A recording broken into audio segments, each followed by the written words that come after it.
welcome to our talk. It's just a conversation. It's called Real Talk, Your Voice Matters. I'm very nervous. I'm going to introduce you to Saima.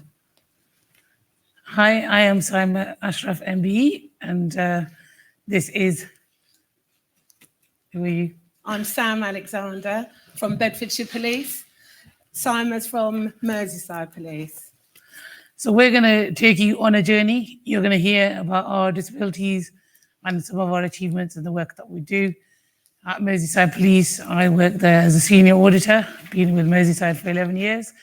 I'm the chair of the Disability Support Network there as well, part of the Disabled Police Association executive as well.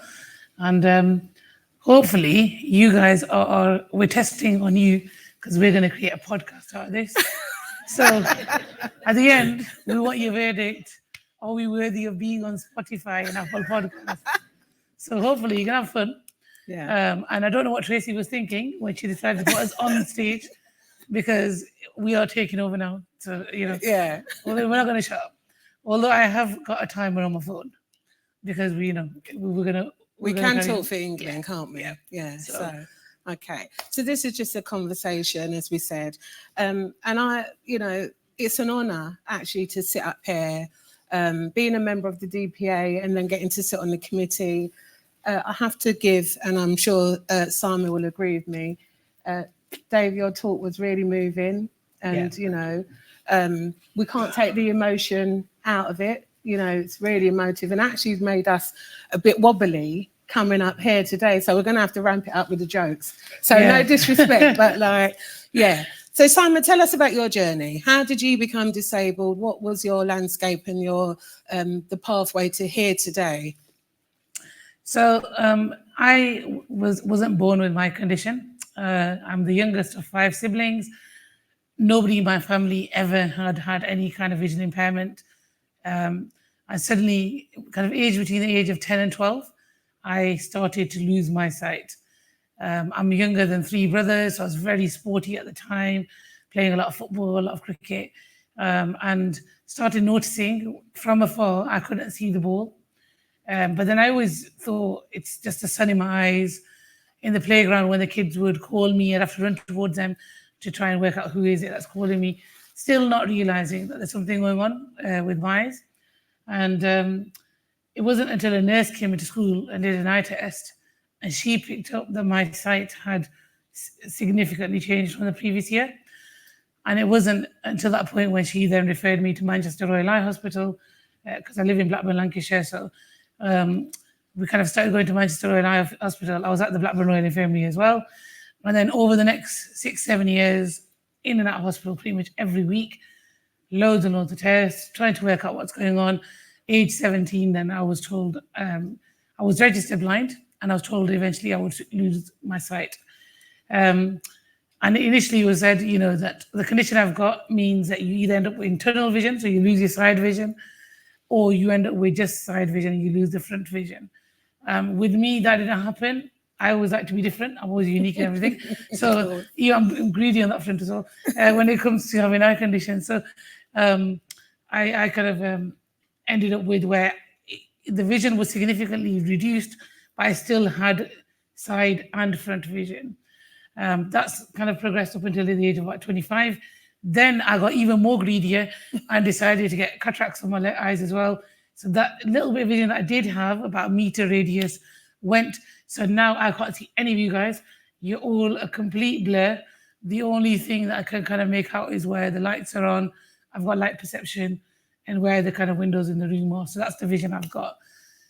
It was kind of the hardest time of my life. Yeah. Very dark, really, really difficult time. I used to sit in my kind of bedroom window looking out at the kids playing in the street, being really angry. Like, why has this happened to me? I'm from a kind of South Asian background, from a Pakistani community, and disability is very much the end of the world in our community. So I had people from the family saying to my parents, your daughter's a burden, nobody's going to marry her, because the culture is very much geared towards marriage. And as soon as you have a disability, you're very much damaged goods. And I'll touch on it later. When I eventually did get married, one of the reasons why my marriage didn't work out was I was never good enough for my mother-in-law for her able-bodied son. And so that was a massive thorn in the marriage all the way for the 4 years. It made it very difficult for me. So it's kind of been that challenge. But I was blessed to have very supportive parents, very supportive siblings, who never let me kind of play the blind card and get out free. I had to do the house chores and everything equal to the rest of them. I couldn't say, I can't see it. They were like, no, you can do everything. So, and they pushed me. I always wanted to be a barrister. Yeah. And in the 90s, technology and stuff wasn't the way it is now. I don't use Braille. So I did try and learn Braille, and Braille is read with this part of your finger here. Yeah. And I didn't have the sensitivity. I couldn't feel it. I was like, I can't feel the dots when I was trying to kind of learn Braille. So I fully rely on technology. And I'll demo kind of. You're going to show us a bit. I am going to show that later on. Yeah. But my family pushed me on, and I went on to study accounting and finance at Lancaster. And then I went on. I am the only registered blind chartered accountant in England. And I've been working as a senior auditor for Merseyside Police for 11 years. So that's the kind of work journey that I've had. Yeah. How about you, Sam? Do you want to share some of your journey? Yeah, so I should have said before that Saima you're wearing blue. I'm wearing a light blue suit. We didn't plan it. Yeah, that was a coincidence. Yeah, just to say that.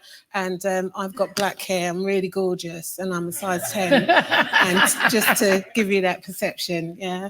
And I'm from London. I'm a Cockney, so as you can hear. So I just want you to know that all of me. But I know, Simon, that you can visualise that. Yeah. And it's really important for us to be able to visualise things. In my journey, when I was 11 or 12, I got run over, and I hit my knee and I fractured my pelvis. And at the time, the doctors thought that they did everything and I was okay and I recovered. But when I came to have children, I was told very early on I couldn't carry a child full term because my pelvis wouldn't be able to hold the child without it. There was an issue that it could break. So I already knew that was a real problem, and I'd already been told it would be cesarean. What I didn't realise is that at 5.5 months, I contracted septicemia. And the problem with that is that it had gone into the areas where there was already some residual damage, much like what you said about COVID, going to those areas. And it was a choice between my leg and my child.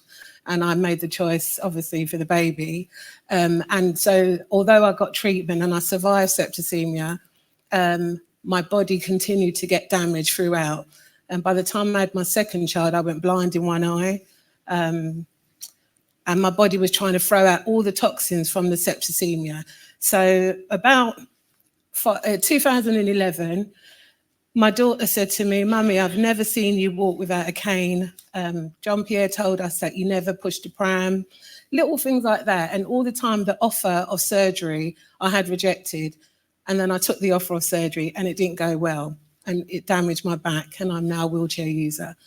And that journey has showed me through the time about the complexities in the workplace, the complexities in the home, how disability on your ongoing journey can have a massive impact, and most of all, how people see you. So you spoke about your mother-in-law and the perception and the family saying you're a burden and damage and so forth.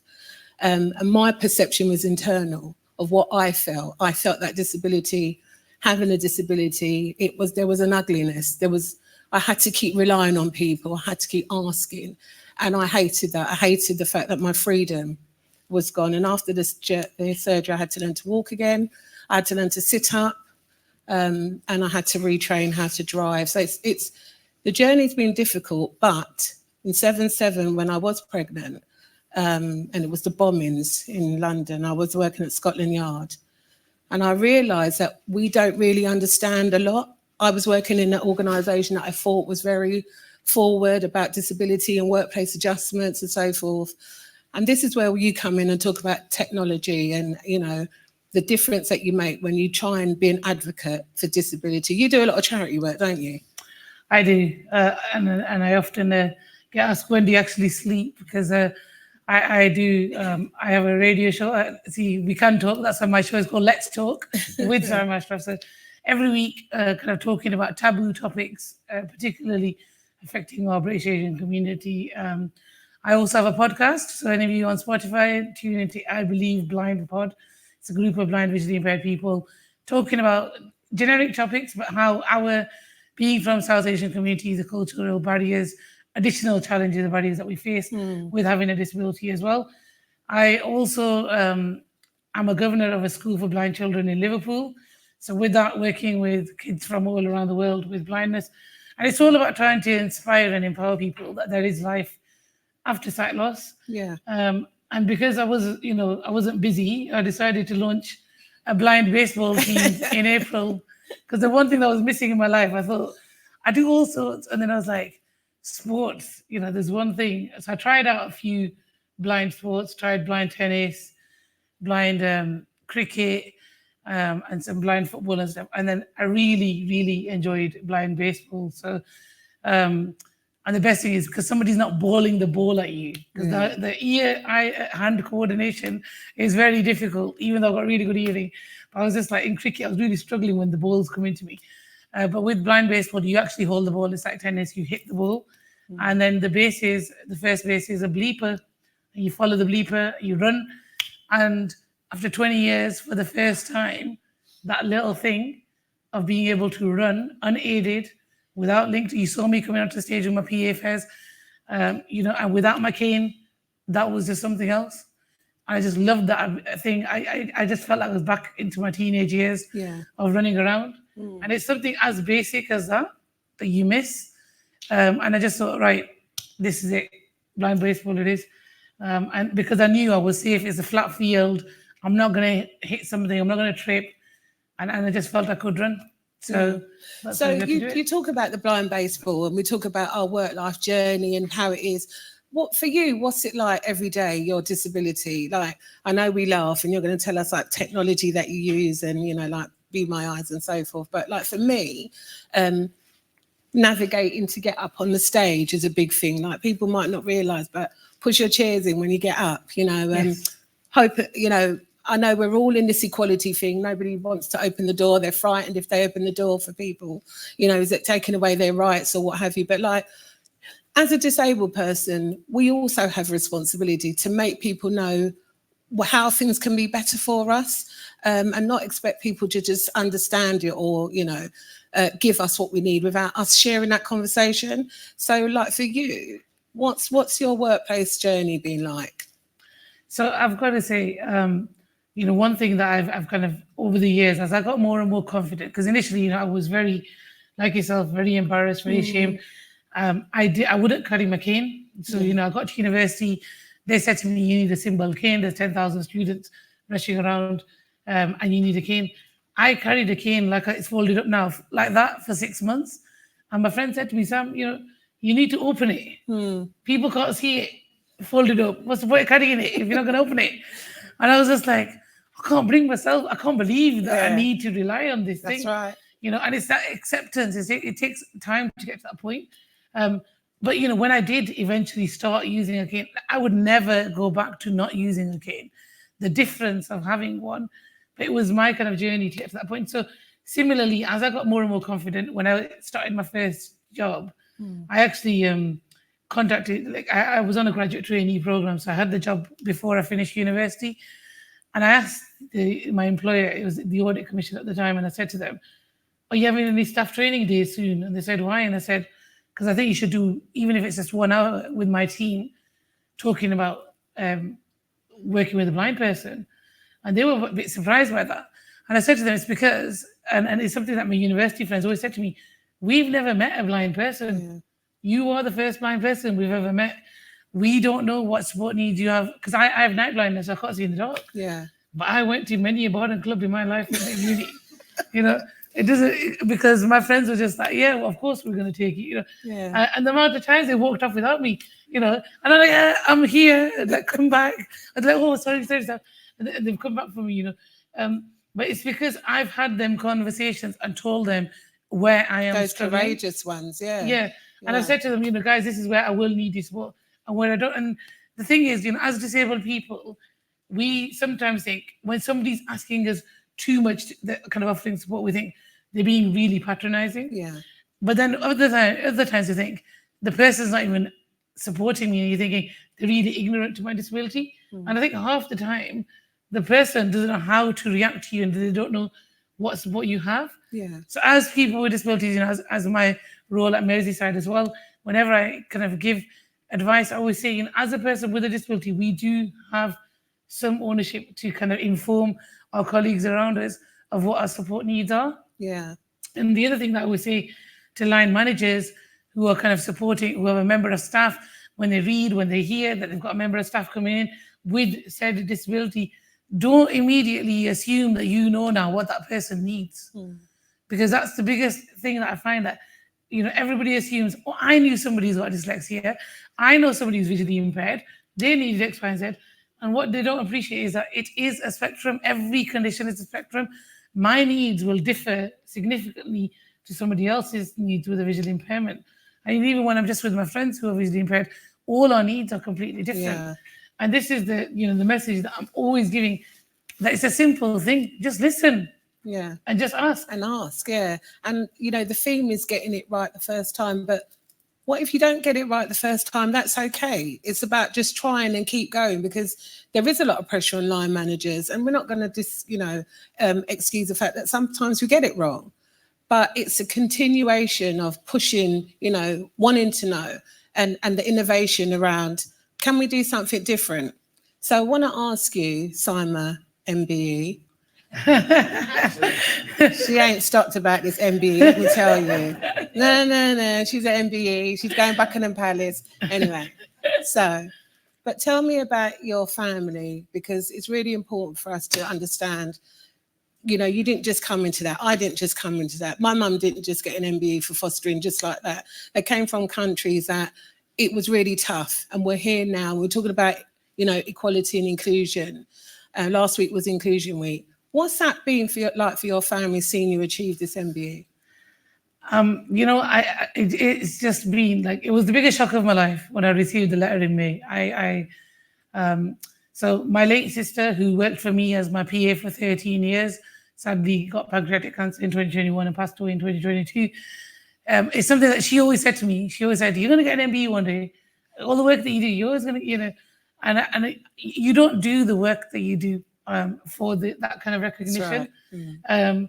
So when I received the letter in May, and I think the biggest surprise for me was to get it as a nomination through Merseyside Police. Yeah. Getting that recognition from my employer, I never expected that.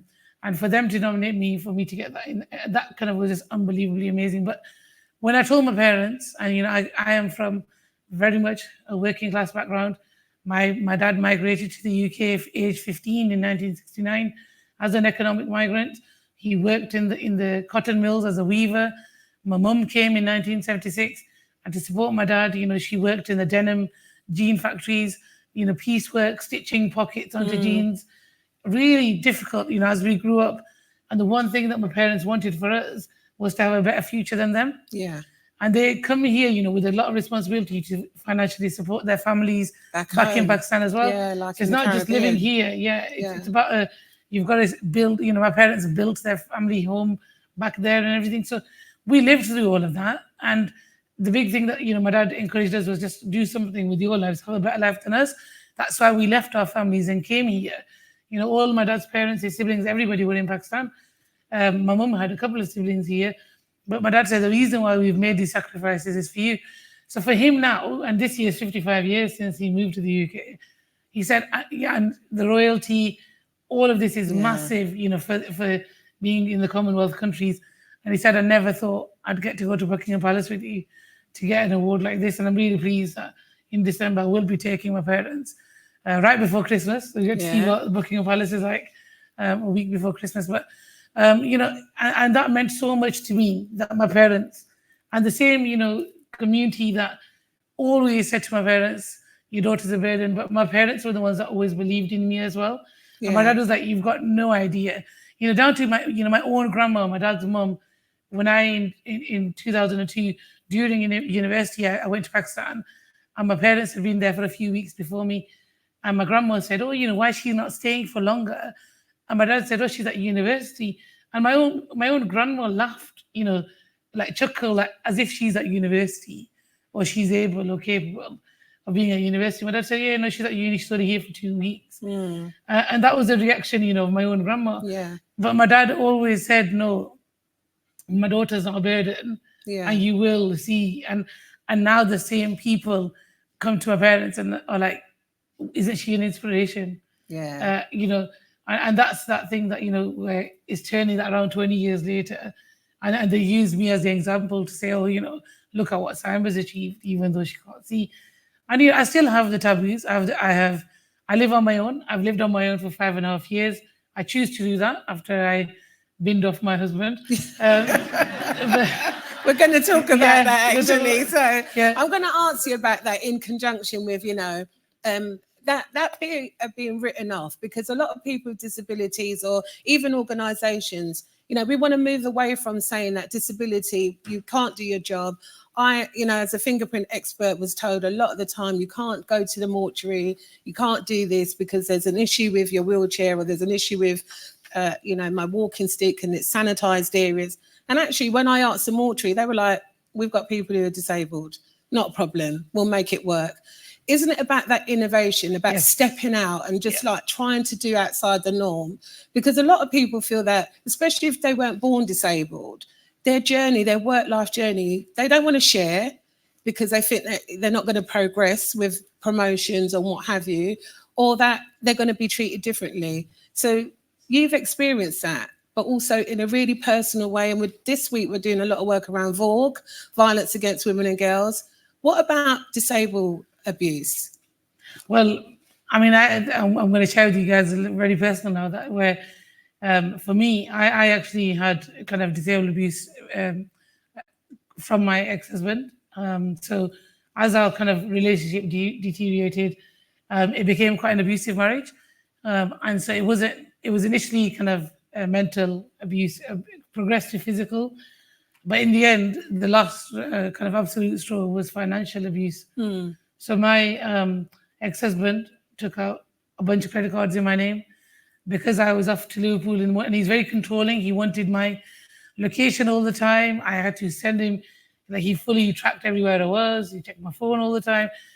And the reason why I wanted all that is so that when I was off to Liverpool, he had all my mail and he used my documentation to get himself, because he'd migrated here from Pakistan, and he then used my documentation to get himself a 10-year visa for Canada as well, just in case I didn't progress with our spouse application, because he knew we were having problems and he knew if she doesn't go ahead with the next stage of the visa. So he did he'd acquired an iPhone, like all sorts of stuff in my name. I had no idea that this was all going on in my name. I was defaulting on a credit card for a whole year before I even found out about it. And the thing is, you don't think that the closest person to you is going to do that to you. And for me, like the way he got away with it was because obviously I was reliant on him to go through my mail and stuff. So when I did go through my letters, I was getting him to read them to me.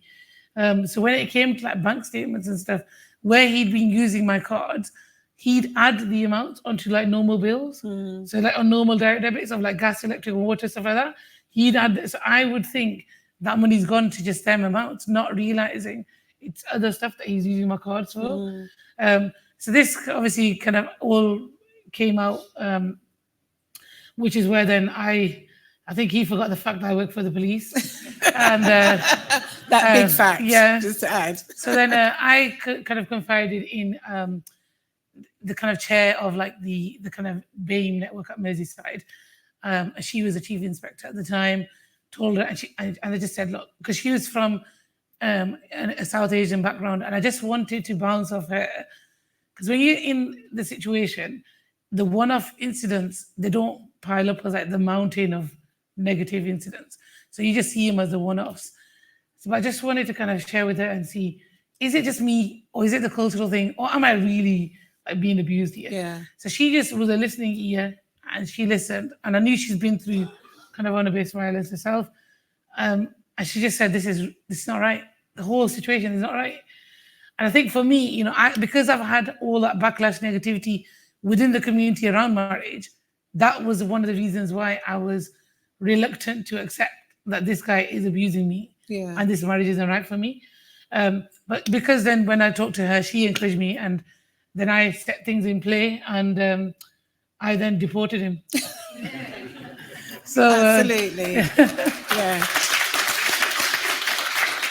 And isn't it that conversation though about knowing around you and being able to reach out to you, and you know, creating an open door where we can be psychologically safe? Because I haven't had, you know, abuse on that level, but I have had abuse in terms of people not seeing the whole of me, the whole of my disability, you know, understanding that it can, you know, be in different degrees and it can fluctuate. You can have good days and bad days. In the workplace, that can be like that for other people. You can be having a good day and then you have a bad time. And that's psychological abuse that someone experiences, not being believed. Because abuse is abuse at the end of the day. So we want to just encourage people about, you know, having an open door, and also about being able to talk. And the networks was supportive to you, but that line manager or that, you know, supervisor, you know, it doesn't always have to be outside. It's about inside as well, because you were experiencing that in the home, but you were able to get support inside. So we're going to be wrapping up soon. Has the timer gone off yet? Well, we started 5 minutes late, so I'm banking on that. All right. Be the reason why we're 5 minutes behind. So, yeah. Right. So just to say to you, Saima, about your work and all the extra work, and you're going to Italy for the baseball competition. Yes. And the work that we do with WOSIP and, you know, everything that we do, you know, I feel like that, not just saying it here, but I think that you set an example to what good looks like. I know that my force has been so supportive. I was very ill last year with COVID, and I couldn't ask for better support. But also in the room, my PA's not there. You're pimping out Fez to me today. But in the room, there has been a massive amount of support for yourself and for myself. And I think that's where it matters, extending that hand. I can't thank the DPA team who, you know, have offered to help us navigate this landscape. So, yeah, I'm going to let you wrap up. Thank you, Sam. But, you know, that's the main message that we want to kind of give is, guys, you know, it's just listen. You know, and like as Sam said, we have, you know, everybody, just a little bit of help as well. We are all here wanting to just get on with the job. Yeah. You know, there's a lot of mindset from kind of middle managers that just think, oh, this person's here for an easy ride. And it's not that. We overcome a million challenges and barriers before we walk through that door to come to work in the morning. You know, the amount of times I wake up in the morning and I'm like, how does this item of clothing match with this, you know, and there's like technology. And one thing I'm going to ask you all is, if you are free and want to volunteer for something really simple, there's an app called Be My Eyes. You can register on there as a volunteer. I got Tracy to do it a couple of weeks ago. So on Be My Eyes, basically, I, as a visually impaired person, I can ring a volunteer, and the external camera comes on, and whatever I'm doing, I can say, and I told Sam this, I use it to sort my laundry out. So like my dogs for my life. And what did I say? You showing people your knickknacks? And I was like, no, I know them. But I was like, the other stuff, right? So my dogs, as I sit there with the camera going, is this dark? Is this light? And I get my piles going. And which ones are the whites? And literally, I've had people from India, America, anywhere in the world, just literally coming on. And I was in Blackpool a couple of weeks ago, and I was trying to work out, am I at the right tram stop? And it wasn't sheltered with like, it's little things like where the shelter wasn't there, but it was just a lamppost with a sign. And I'm thinking, I'm sure this is a tram stop. So anyway, I rang Be My Eyes and I said, is this a tram stop? And they were, yeah, it is. And it's as simple as that. It's like the little thing. So if you can volunteer, you know, register on there, because blind, visually impaired people could really make use of that. And then obviously throughout this thing, I've had my AirPod in my ear, and it's not because I'm listening to music. I do use a screen reader on my phone. Can you show us how that works? I will demo it. And this is the one thing that my friends say to me, shut your boyfriend up. He's the only guy that listens to you. So, and they're like, some types of self sweet messages so that it reads it out to her. So all the sweet nothing, she gets it from her phone. But, you know, I basically use technology, and I'm going to just unlock my phone now and demo for you guys. So this is inbuilt in Apple devices. The screen reader is built in. So since the iPhone 4, this is the iPhone 14 now, that I'm using a screen reader. My screen is blank because I could be on my phone, on a train, on a bus, so somebody can see if I'm doing my banking and stuff like that. So I use all my social media, Instagram, WhatsApp, Facebook, everything, 11:31 a.m. purely messages. by this. Clock, 11:31 a.m. WhatsApp, 2 new items. Weather. WhatsApp, 2 new. Favorites, button. Archive button. Kerry Mohammed Afzal and East LANCS Legends Board. 1 unread DPA Exec Committee. Message Faisal Ali PA. So it just reads it all out to me. Sam DPA Exec. So whatever I want to do, Just eat. 1 new I do all my banking, everything through that voiceover. So that's why I have an AirPod in. So I am listening. And if I want to show you my screen, it's very simple. It's 3 clicks on the screen. Screen curtain off. There you go. And I can show you guys my screen. Amazing. So and it's very similar technology that I use on my laptop as well. So I can't see the cursor on my laptop. I use the whole laptop with keyboard shortcuts. I can touch type. One of the best things that my school did while I was losing my sight, they trained me to touch type. So I type all my reports. You saw Fez walking me onto the stage. He's my PA. He does all my formatting, stuff like that. And we make do. And that's the point. The kind of main message that I think both me and Sam want to give today is that every person with a disability is here. We have a different skill set, but we are an asset to your organization. Absolutely. And there is no such thing as can't. Yeah. There's no such thing as can't, but there is such thing as courage. And we ask every force to be courageous in thinking differently, because I couldn't have done my job for 20 years as a fingerprint expert without somebody being courageous. And now in cultural intelligence, we're encouraging you, be culturally curious about somebody's disability, about someone's difference. It could be anything on the protected characteristic. We all have one. Build your filing cabinet, build your cultural intelligence filing cabinet, build your knowledge. If you're working with somebody who you've never heard about their disability or their need or their requirement, build up that knowledge, build a strategy that can help them remain in their job and accelerate and actually build your CQ drive, put those things into place. And we sort of laughed when Tracy approached us about speaking today, thinking this is never going to work. But actually, as we've navigated this journey, even getting here today has been, it's just been all kinds of crazy without my PA, who I rely on heavily. But we rely on you to see us. And I think that's really important. See us and hear us. And our talk about your voice matters. We've all got something to say. And I just want to give a shout out to WOSIP, Women of Colour in Policing, who, we've just come back from Washington. And a lot of the things that we're doing now today, they're actually, I'm going to say it because they've told me, a bit behind in understanding accessibility, understanding need.